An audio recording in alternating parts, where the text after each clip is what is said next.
What's up, everybody? Thanks for joining us for the Layover podcast. This is the B2B behind-the-scenes sneak peek into the world of travel marketing. And we have a super exciting guest for you today. Dan Sherman is the Chief Marketing Officer of Ski.com. Ski.com is the world's largest provider of mountain vacations. And he's a regular contributor to publications like the New York Times, Wall Street Journal, and USA Today on the topic of ski travel and the travel industry around the skiing industry. And prior to that, Dan was at Edelman leading PR for clients like Norwegian Cruise Lines, Expedia, and Microsoft. Dan, thanks so much for coming on, man. Thanks for joining us. Thanks for having me. Excited to chat today. Cool. So why don't we jump right into it? I know I gave a little bit of a quick synopsis on your background, but would love to hear about your career. I think a lot of marketers who are enthusiasts around travel, especially adventure travel, dream of, getting out of corporate life and going over to something that allows them to live out their passions every single day. And I know you've been an avid skier for a long time. So talk to us a little bit about your journey. Well, the journey, it's. I was just talking to my kids recently about pivotal moments and what that means. And the journey is basically the result of some pivotal moments. So I was, I'll go way back because it all matters. I was at the University of Connecticut. I grew up in Michigan. I was going to school at UConn, and I was home for a summer internship. And Kellogg's is based where I grew up in Battle Creek. And I kind of talked my way into a PR internship at Kellogg's Cereal City, USA, which was like kind of a themed museum around the history of cereal. And I really enjoyed that internship, and it changed everything in my curriculum and changed my major, and I focused on PR. And that was a pivotal moment, which brought me to Edelman in Chicago. The woman I worked with, Kathy Kringer at Kellogg's, ended up being at Edelman. She brought me over there more or less. And that's where I ended up. Well, I started doing PR for Butterball Turkey, actually during Thanksgiving. And then I ended up on the travel team, and I had big accounts like Expedia, Norwegian Cruise Line, as you mentioned. And there's a long side story I'll skip, but somehow Edelman, which at the time and maybe still is the biggest PR firm in the world, scored the Ski.com account. And Ski.com was kind of small potatoes in this big world of PR. And I happened to be the only skier in the group.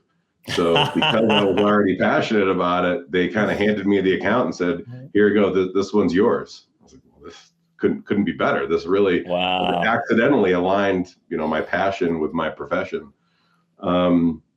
So I worked on that account only for about 7 months. And for other reasons, I ended up leaving Edelman. I went to work for a music company.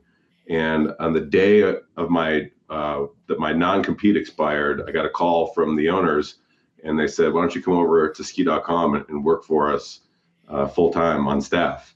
So and that was 19 years ago. I got that call. So it's been a wild ride, and like I said, kind of accidentally or serendipitously fell into this great combination of passion and business. Yeah, that's awesome. I think it's important as marketers that, sometimes it's hard to work on an account that you're not enthusiastic about, that you don't have that deep, industry expertise, especially for something as passion driven as sports or skiing. I'm a big surfer, so I always chase accounts when I've worked at agencies. I always find myself, calling on surf brands. And even though it's not the most lucrative sector, I think sometimes you are pointed in the direction of like the things that you're passionate about in your normal life. So, I was lucky enough to broker Adobe, which was a big client of mine's, sponsorship with the World Surf League. So got to, surf the Kelly Slater wave pool on the day of when, they allowed the sponsors to kind of come in and have an experience before the tournament started. So, there's ways that you can kind of point your enthusiasm in the direction of some of these things. But it's awesome that you ended up landing, at a brand that you had that experience with on the agency side and got to run marketing. So was it hard for you at all to move from being a PR practitioner on the account to running the entire marketing program and platform over there? Or was that an easy transition for you? No, I think it was pretty easy. And it's been, like I said, this was 19, I've been at ski.com for 19 years. So this has been a long evolution. I've been CMO for 8 years, I guess. So it's going even 10 years to go into the overall marketing. But it was, to me, it seemed like an easy transition from a PR perspective early on. In addition to doing the media relations and pitching and writing press releases, kind of started managing the content of the website and the newsletters, and that just evolved into all the communication, both paid media, the ads, Google, everything. It kind of made sense. I know in most companies those are very separate silos, but they all kind of came together at ski.com, and it's a small company, so it makes sense. But yeah, and then we still have it. We have a PR and content team, and we have a digital marketing team internally. But it all just kind of clicked for me. Nice. So why don't you walk us through the business model of ski.com a little bit for those that might not be familiar? Seems like you guys are an online travel agency. You guys are a media company. You guys are a bit of a hybrid. Can you walk us through the different offerings and the way you guys monetize your audience? Yeah, it's a common question, and our name doesn't really help being kind of ambiguous. So ski.com, but a great URL though, right? You can't get great any better. URL. When I first started, I wasn't loving the URL because it sounded like it was all digital. It was all new and digital, and we actually were founded here in Aspen in 1971 as Aspen Ski Tours. Oh, wow! Really, our main selling point are people. It's offline relationships. So ski.com is a travel company. OTA, online travel company, travel agency. We have some of those traits, but that's not really how we define ourselves. Ski vacations are a very complicated form of travel. There's a lot. They're very expensive. Or can be very expensive, and there's a lot of factors. Is it a combination ski in, ski out? Is this mountain right for me? What kind of lift ticket do I need? Equipment rentals. There's just a lot of variables. So we do offer the ability to book all of these things online, but really they're confusing. So where we stand apart is that we have 60 mountain travel experts who travel the world, getting a firsthand experience of all the resorts, the hotels, the condos, the private homes and chalets, so that when they get in touch with a client, whether it's on the phone or an email, they get a request of a certain kind of vacation, they know from experience what the person might be looking for and can put together a custom ski vacation package. So really, at the end of the day, we are a travel agency that's really dedicated to ski vacations. Wow, that's cool. Do you, as a marketer, get a partake in those, those tours? Do you get I think I read in your bio, you've been to over 64 resorts or something crazy like that. Yeah, I think it's closer. I think I counted this winter, and I think that it was just under 90. Wow. that is definitely a perk of the job. So I'm based in Aspen. The company's based in Aspen, although many of us don't live here anymore. There are people kind of spread out all over. But yeah, there are a lot of perks. First of all, I've gotten to meet a lot of really great people in the industry. The vibe of the ski travel industry is fantastic. And I've gotten to go to a lot of great places and not just visit those places, but really get the red carpet treatment. Whether I'm there with coworkers who are touring it for, so they can be able to sell it, or I'm there with media, press, press trips.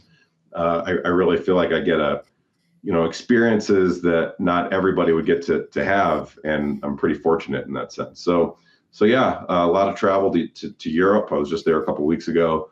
A lot of travel to Japan, and of course, U.S., Canada, and here even in my backyard in Aspen, a lot of great perks because of the job. Yeah, I bet. So I think that's fascinating. You guys have these, 60 travel advisors that essentially kind of ski the world and do the homework for your audience and your clients.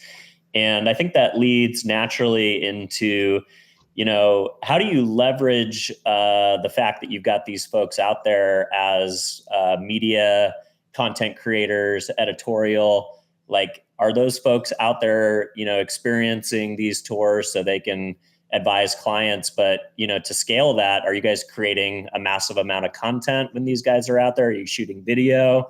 How do you leverage that network from a media creation perspective or an editorial perspective? Such a great question.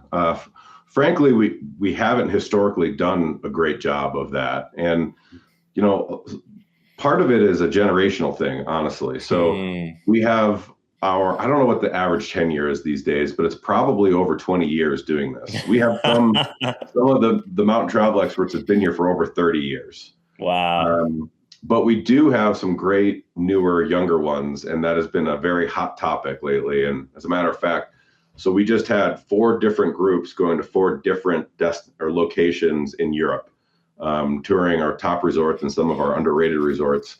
And one of the to-dos for everybody was to start getting content and creating reels. And we have a bunch of shared folder with just raw footage. And that will get worked up into, trying to tell the story, which has been really hard. It's probably one of the hardest parts of the job, is to tell the story in an easy to understand way so that a consumer coming to ski.com or seeing us on social can understand exactly who we are. Ski.com, again, just ambiguous name. We're a travel company, but we're not just a travel company. We're a travel company that offers, these custom vacation packages from real people who are doing real things. So that's a really big focus for us for next year, is, showing video, photos, content of our people in the field, doing what we love to do so that we can create these memorable experiences for our clients. Yeah. And it seems like you guys have taken a step in that direction. One of the things that I, saw multiple times doing the research for this show is a campaign that you guys launched a couple of years ago called the Dream Job campaign, where you got basically aspirational content creators to submit for this dream job of getting to travel around the world and visit all these locations, or visit a portion of the locations that you guys offer, and create content. I think the first year you had over 1,500 submissions on social for people to get this dream job. One lucky gentleman was awarded the opportunity, and I think he got to go to like 8 different mountains in a period of time, got paid to do it. So it really is the dream job. And it seems like you guys have figured out a way to scale that now and do it with multiple creators now versus just one. Can you talk a little bit about that campaign, the evolution? Seems like it's been a really successful program for you, and kind of, represents that new school way of the direction that you guys are heading. Yeah, that campaign was a lot of years in the making. As a matter of fact, we pitched it originally from Edelman. It was an idea from 20 years ago that never really came to life. And then we finally did it actually in 2019, we launched it. Wow. 2018, we launched it. So yeah, it was a multifaceted campaign. It got a lot of press. It got a lot of attention from influencers. It got a lot of engagement on social, and it had different phases. Looking for a content creator to go. The idea was actually to kind of mimic what it would be like to be the Ski.com mountain travel expert who has the dream job, but then not just go experience it, but document it so that we could share it with other people. So in year 1, we hired a guy named Jackson Lebsack, who he went to 20 resorts in 7 countries and 3 continents in 30 days. Wow. So it not only went there, he created content on this trip, and not like daily content. He was doing short form video clips every day, and then longer form at the end of the trip. And, the guy was superhuman. There was no sleep involved. Sounds like it. So I was lucky to join him for 3.5 weeks in Europe, and that was the beginning, and he was worked. And then that evolved into the next year. We did teams of 2, and they could be they could have known each other. It could be two individuals that were matched together. And we did 6 resorts in Europe, Japan, Canada, and the US. And this campaign was gaining huge momentum. Actually, I remember vividly, I was at Opry in Verbier, Switzerland in year 1 with Jackson. And people came up to us and said, "Are you Jackson Lebsack?" And wow, this is really getting some great momentum. But unfortunately, year 2, it ended right when COVID started. okay, so it was a COVID victim, like so many other things. COVID casualty. We get asked all the time if we're going to bring it back, and we should. But we really we have such great content and great relationships. It's just a great experience all around, and we should bring it back to life. It was a great campaign to work on. Yeah, well, it just seems like so many. I was talking to a PR person at Delta the other day, and they're trying to figure out the same thing. Like, how do they leverage the fact that they've got these flight attendants, and some of them are influencers now, these like own content creators within their network. You guys have it on a smaller scale, but you have it under a category that people are really passionate about and want to research. So I think a lot of brands and a lot of organizations are trying to figure this out. Like, how do they leverage their employee brand or their frontline workforce and turn them into a content engine? And it's getting easier and easier. It's almost like everybody needs to have a personal brand now. Everybody needs to be able to create video, whether it's for LinkedIn or TikTok. So it seems like you guys are on the right track with that. So, and part of it was, we were looking for influencers kind of on the ground level. And we had people that were applying that were big deal influencers. But for the dream job, in addition to paying them, I think we paid $10,000. But part of the deal was, we're going to give you $10,000. We're going to give you gear from our partners, get you all outfitted with skis and the whole 9, but fame and glory. So we were going to blast you out on all our channels and our partner channels, and Jackson went on to be the content creator in-house for Jamie O'Brien right after that. Wow. So he was doing the Who Is J.O.B. And actually, he was there with another one of the Dream Job guys who met. We sent them both to Japan together, and then they went and lived with Jamie, and we're doing that that video project. So I'd like to think that he got that job partially, at least because of the Dream Job. Yeah, totally. I mean, you guys, I think you're thinking about creator marketing in a way that a lot of brands struggle, which is like, how do you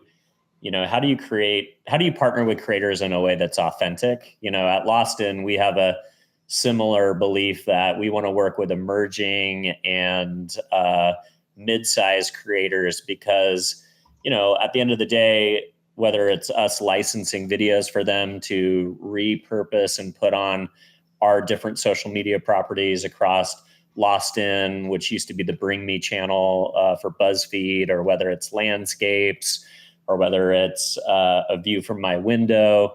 We need creators that don't necessarily, are brands that are of equal size or outshine our brand. We essentially need these guys to, license us videos that we can repurpose, go out on an assignment for clients. And, but it's a great launching pad for them to get additional exposure, and also a way for them to monetize library content, which is so hard for travel influencers. A lot of this content has a very short lifespan. YouTube is maybe a little bit more evergreen, but talk about TikTok or Instagram, most of the views are generated within the first, 24 to 36 hours. And then the video kind of peters off and goes back down to, a pretty trickle in, level. And I think, with the algorithm economy, like YouTube is really the place where you go for evergreen. But, you guys figured out a way to really, having 1,500 mid-size or micro creators apply to work with you, and kind of having that be almost like this contest, like it's way more authentic. And I think like you built excitement around it versus just like, oh, like, hey, we'll pay you XYZ to do this brief. It felt like more of like a exciting campaign. It was great. There would be no buzz if we had just hired somebody. It was great. And the last plug, I blanked on it, but Jackson is now, his project is Sickos. That's his team of buddies. They go around creating content of themselves doing crazy things. So I love them a follow. I'll have to check it out. Yeah, we'll link to them in the show notes as well. So did you always have a vision that someday you would merge your career goals of being a marketing exec and then getting to work in the ski industry? Or was that, based on our conversation before, was that more of a right place, right time? It was a total right place, right time. And I think about it a lot, actually. And like I mentioned earlier, I grew up in Michigan, and I grew up watching Warren Miller movies and skiing a 300 vertical foot, quote, resort.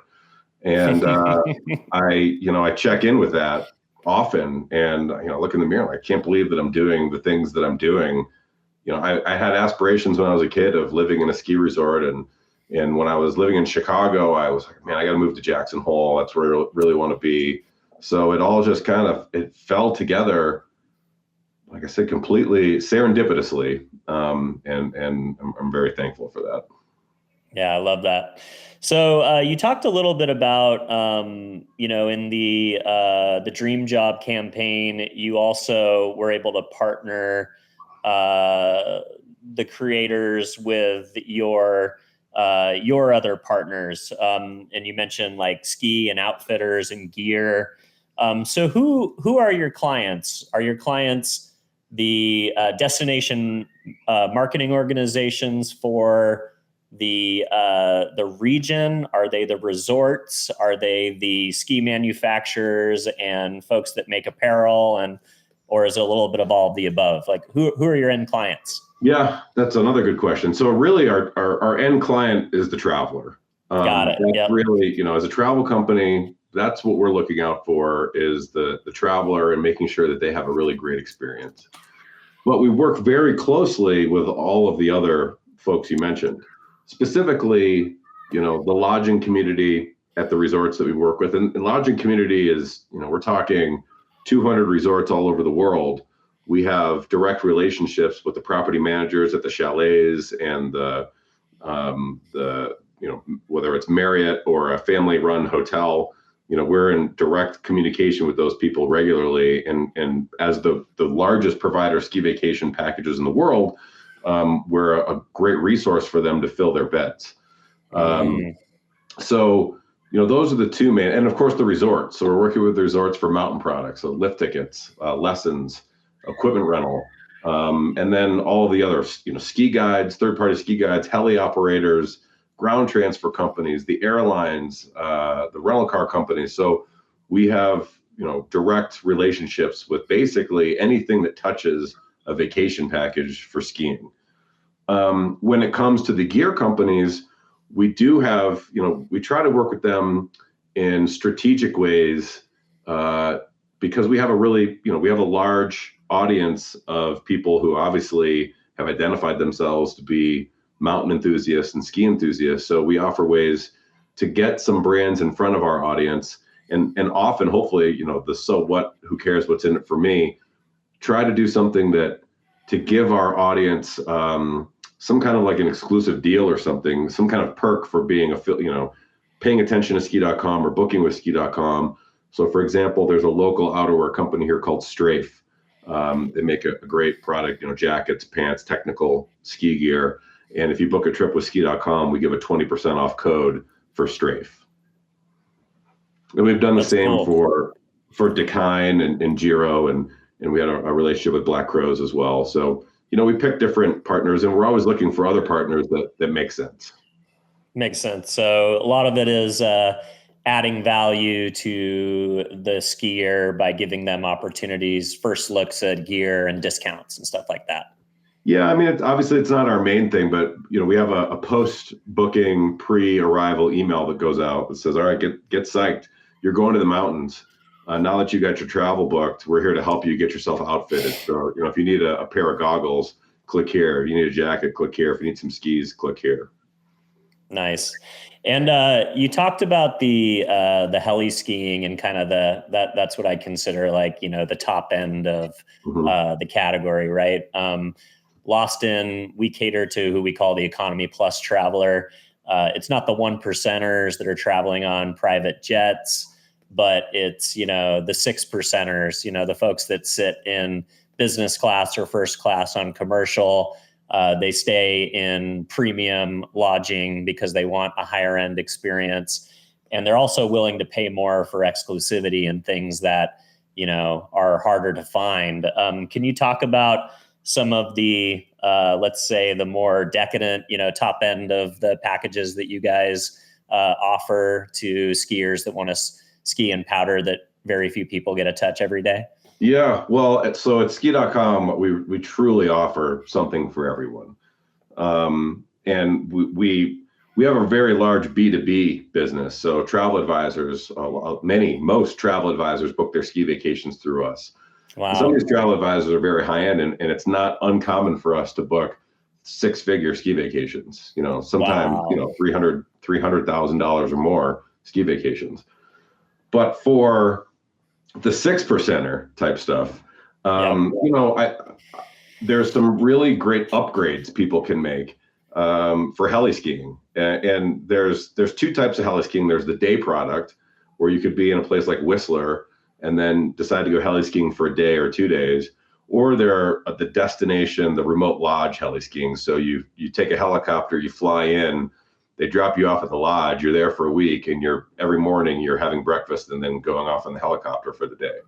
Totally different price points. And we call the day heli the gateway drug, but it's fantastic. It's fantastic, especially in Canada, where the dollar remains strong against the Canadian dollar. And there are actually some really great deals on day heli products in Canada. Wow. And then I know cat skiing is kind of this new thing where they take you up in the big, tractor, and you kind of get the experience of skiing runs that don't have lifts, maybe similar to going up in like, snowmobiles and stuff like that. Is that also a big trend that you're seeing right now, people doing that? Yeah, it's the exact same experience as heli skiing. The difference is the helicopter can get you way farther out faster. A cat, it's fun hanging out in the cat, and I've had some amazing cat skiing days, but it's the same idea. You're getting out of the cat on top of the mountain and you're skiing untracked runs. So yeah, and it's a fraction of the price of heli skiing. That's cool. And it's more reliable. There's sometimes the helicopter can't fly, but a cat can always go. Yeah, the weather sometimes doesn't want to cooperate, right? Right. All right, let's talk a little bit about how travel has impacted your life personally. So what's been your most memorable travel trip? Well, I think about this a lot. Like I mentioned, I've been able to do some pretty amazing things through my job. I got to experience some things that most people probably wouldn't. But the one that I think is the most unique is skiing in Chile and then going to the Atacama Desert. Just the juxtaposition of the two experiences. The packing alone was interesting, but going down in Portillo, which is just a magical resort. It's basically it's like, if you're not familiar, it's basically a cruise ship, a big yellow hotel at the bottom of this amazing mountain on a lake, and that's it. That's all that's there. It's this hotel. And I said, people kind of compare it to a cruise ship because they have seated times for dinner, and there's a bar and a disco there, but that's it. It's just the hotel. Wow. And then you go up to the Atacama, which is the driest place on earth, and actually that's kind of like a cruise ship too. Now that I think about it, never thought of it this way, but they have excursions every day from the hotel, and you can either do half day or full day excursions, and you can go up a volcano up to 18,000 feet. You can go soak in a salt pond where it's kind of like, where you're just floating on top and you're super buoyant. And there's just all these, it's like being on the moon, and it's just totally different from skiing. And it's incredible you could do that in one trip. Yeah, it reminds me of, we've been talking to Big Bear, and, here in Southern California, there's a lot of guys that have this bucket list thing of doing like what they call the hat trick, where they, start the day up on the mountain in either Mammoth or Big Bear, and they get some runs in. Then they go play golf for 9 or 18 holes, and then they end the day like in the water, getting a surf session. Like there's something cool about, well, that's a great thing about California, is that you have these, different climates and different geologies all over the state. It's such a, nature's playground for that type of activity. But there's something magical about, being up in the snow and then being in a totally different environment. Like reminds me of like being in Palm Springs and just riding the tram up to the snow, and then you come back down and it's 80 degrees in the desert. Sounds like more extreme version of that. I'm doing something similar. I know you beat me with the surfing, but I'm doing something similar on Saturday here in Colorado called the Nines.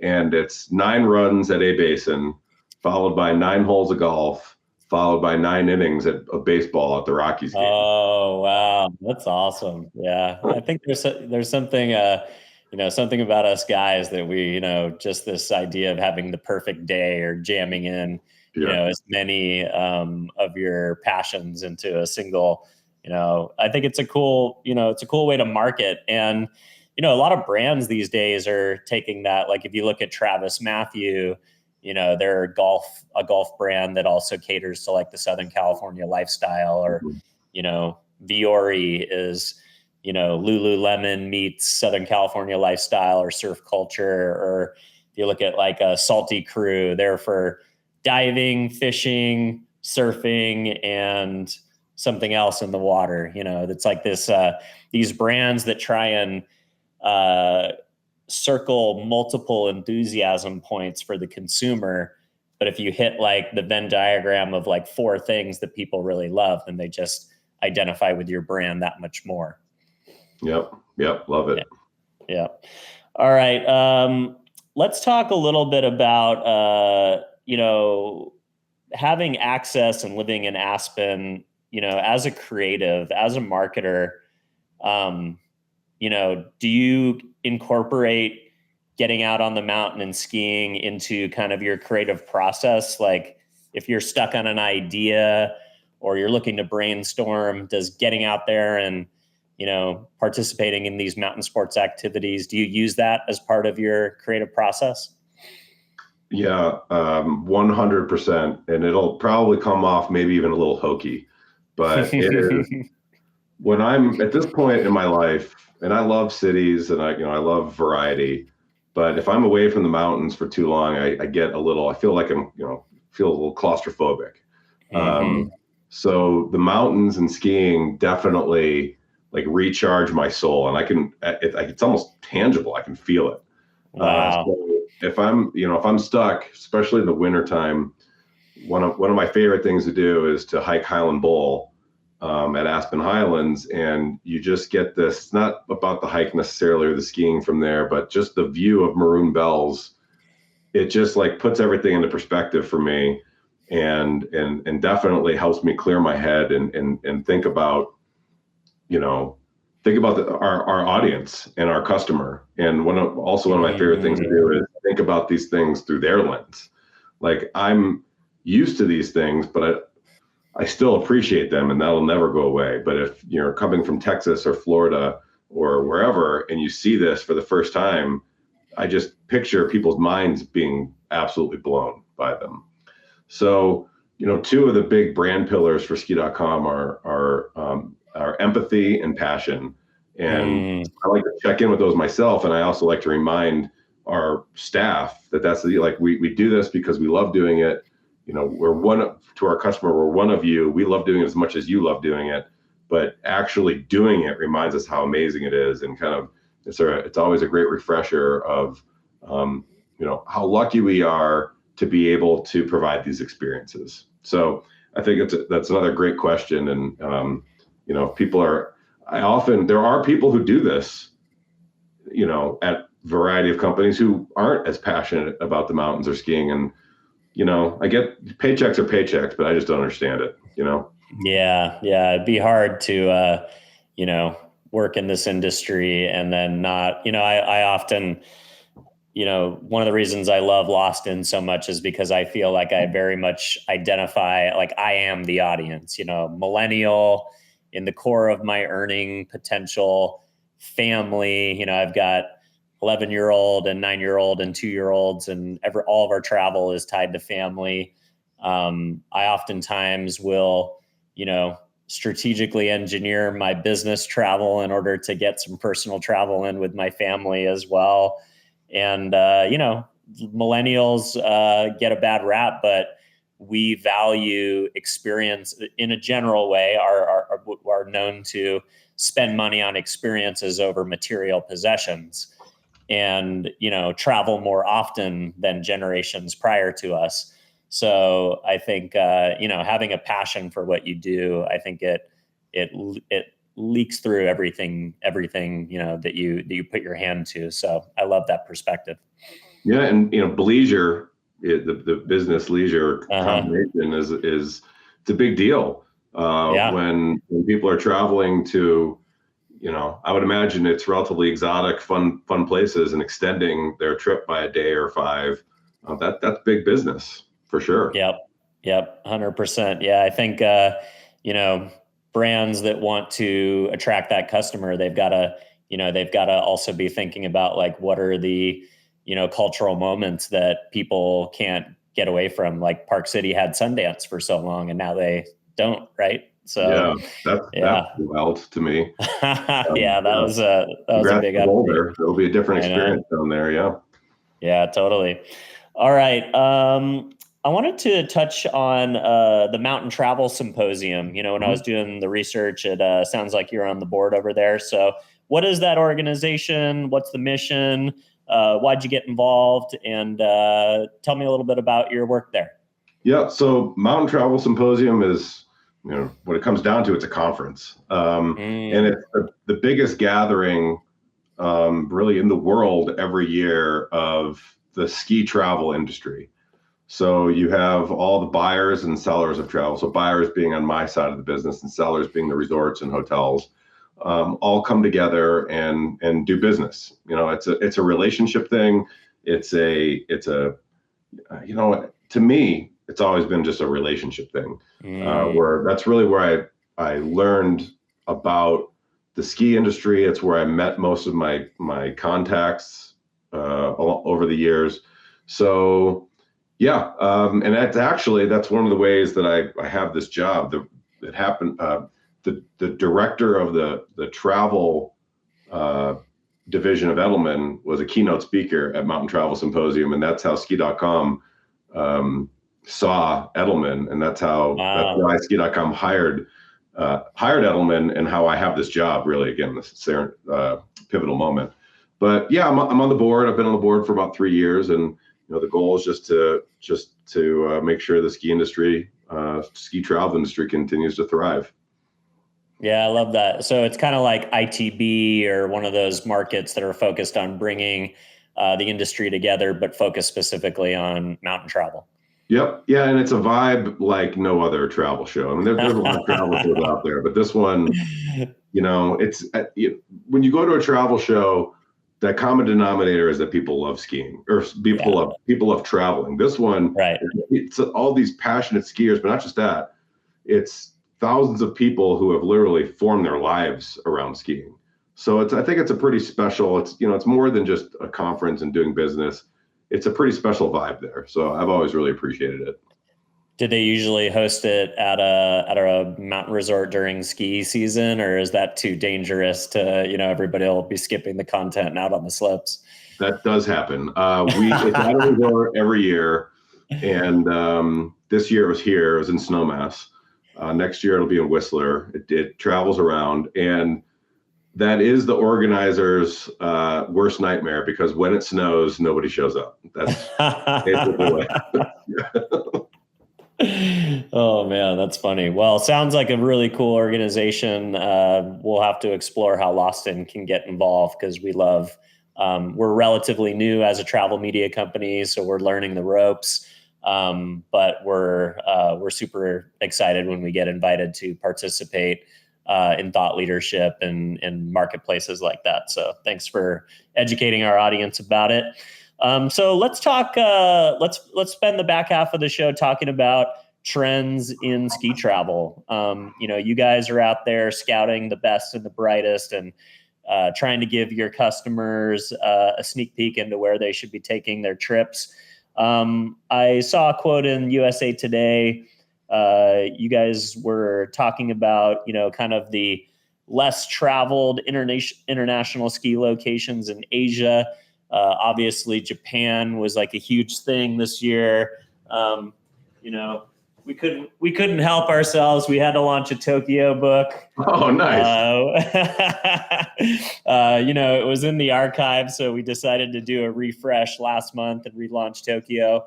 But, I met several friends this year that were going to Tokyo to ski, and I had never even thought of Tokyo as a ski destination, as somebody that, maybe does 10% of my travel to ski destinations. That wasn't on my radar. I was thinking more like, Canada and places like that. So what are some up and coming spots that you think are going to be exciting for next season? In Japan. Yeah. Well, so Japan just continues to, I want to say surprise me, but there really is no surprise, I guess. We've been selling it for the last 8 years, and I've gone at least once or twice, almost every year in the last 8 years, and I just absolutely love it. I love going anywhere. There's a unique vibe in every ski destination, but Japan, you go to Europe and it's different, but it's very similar to the US or Canada. You go to Japan and it's like you're on another planet. And it's, and there's great skiing, there's great culture, the people are incredible, the food is incredible. So I just can't say enough about how much I love Japan. And we saw it in our numbers last year.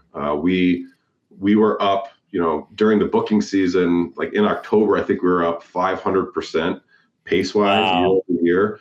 I think that last year in October, we had already beat the previous year's numbers by double. So it is firmly on the radar for skiers. And part of it is because of the season passes. So the Epic Pass is valid at Hakuba and at Rizutsu, and the Icon Pass is valid at Niseko and also Latte Arai, which is a lesser known one.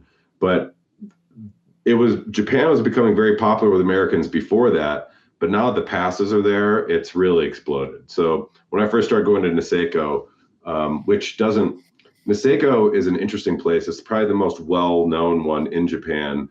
And it shows. When I first started going, the most common accent I heard was from Australia, but now I would say that it's probably half and half. There's Australia in the US. So it's been discovered and it continues to grow, new hotels going in, new chairlifts, etc.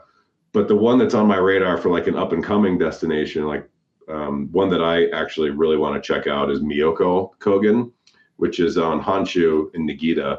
So it's kind of around Nagano, closer to Hakuba, but that's one that's really on my radar for being known to be more authentic. The Ryokan lodging, onsens, I think that's offering that really true experience. And then close to there is Nozawa Onsen, which is more well known, but also a smaller resort. And one of the things that is on my bucket list, they have a fire festival there every year.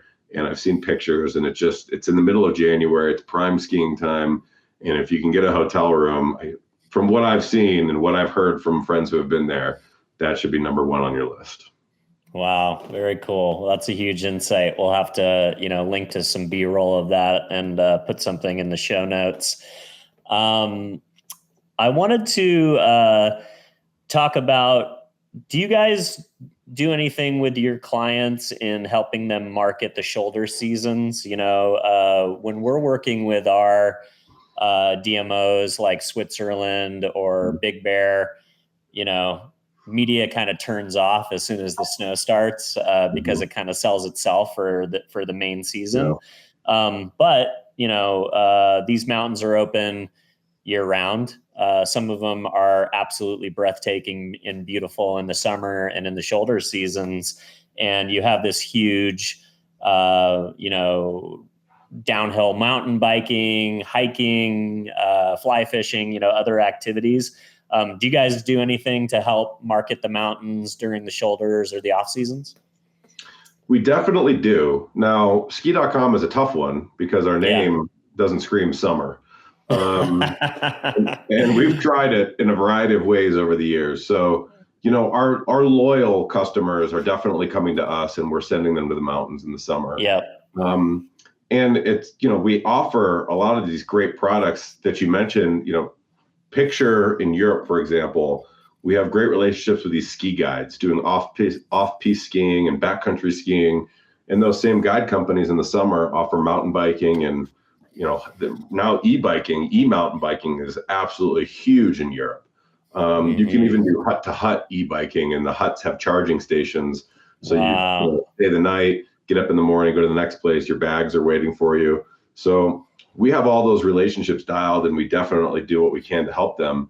But we've also realized that ski.com it's an uphill battle, no pun intended. So we actually have probably 400 URLs, but they're all really focused on definitely on mountains, and most of them are winter. So we're spinning up actually a new brand called Untracked Travel that is all season, all types of adventure travel. And we have relationships doing things that are totally outside of the skiing wheelhouse, but we're also really heavily leaning on those relationships that we have in the mountains that aren't skiing. So all of these outfitters that we have, both domestically and internationally, working with them to help send them, help get them clients for their, I don't want to even say off season, because in some cases the summer is more popular than the winter. And in Europe, huge focus because of climate change. Europe, some of these major resorts are located at lower elevations, and they're kind of concerned about the future of skiing. So they're really pivoting and focusing on, I guess I'll say summer activities, but that could roll over into, fall, spring, and maybe winter at some point.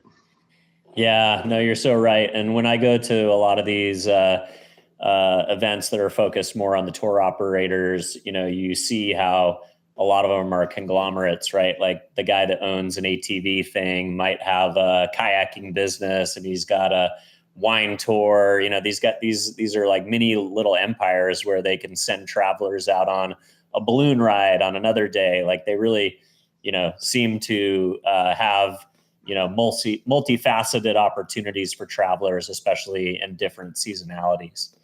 Yeah, those are the dream jobs. I love those guys. Looking like there's Evolution 2 in Europe. It's a guide company. It's in several resorts, but I had the pleasure of skiing with the owner a couple of years ago in Tignes, France, next to Val d'Isère. And just looking through their catalog and hearing the stories and seeing it through his eyes, like he just has the life. He's skiing all winter and doing all the electric snowmobile bikes. I don't even know what they're called, but they're snowmobiles, but they're set up like motorcycles, electric. Paragliding, parasailing, the microflights, which is basically a paraglider on a go-kart, flying through the Alps. It's adventure every day, all day. Love it.